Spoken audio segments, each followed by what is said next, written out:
అందుకని మన ఇంటర్మీడియట్ లో మార్క్స్ నిలుపుకోవడమే మనకి మెయిన్ ఇంపార్టెంట్. ఇక్కడ కూడా ప్లేస్మెంట్కి వెళ్ళినా ఎక్కడికి వెళ్ళినా కూడా మీ ఇంటర్మీడియట్ పర్సంటేజ్ కంటే ఎక్కువ ఉంటేనే వాడు బెటర్గా చదివారనే ఒక ఐడియా వస్తుంది. ఇప్పుడు ఇంజనీరింగ్ లో జాయిన్ అవడానికి అడ్వాన్స్డ్ ఏమంటది జేఈ మెయిన్స్ జేఈ అడ్వాన్స్ ఉంది కదా, దానికి ఇక్కడ డిగ్రీ స్టూడెంట్స్ పీజీలో చేరడానికి జామ్ అనే ఒక ఎగ్జామ్ ఉంటుంది. ఆ జామ్ కూడా ఇక్కడ అవేర్నెస్ ప్రోగ్రామ్స్ ఉంటాయి.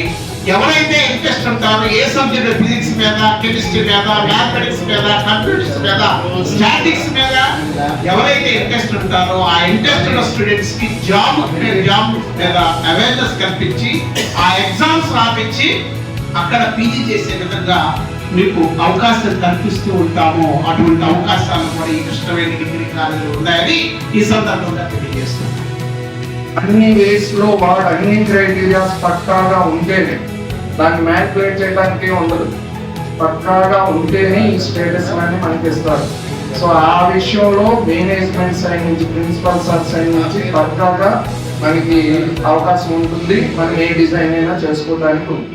సో భవిష్యత్తులో ఇంకా 3 years మనం కలిసి రన్ చేస్తాం కాబట్టి మేము కనపడతానే ఉంటాం. మీకు thank you very much. Hi guys, how are you? ఇదే జోష్ అప్ టు ఎండింగ్ వరకు ప్లేస్మెంట్ వచ్చేంత వరకు ఉండాలి. గుర్తుపెట్టుకోండి బాయ్స్.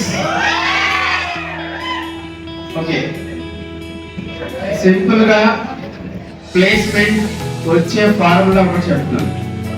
జనరల్ గా 10th intermediate marks important. But intermediate తర్వాత మన డిగ్రీకి వచ్చిన తర్వాత we have to maintain 2 tracks అంటారు. మనం 2 tracks మెయింటైన్ చేయాలి. వన్ ఈజ్ అకాడమిక్ అంటాం, second one is employability skills అంటాం.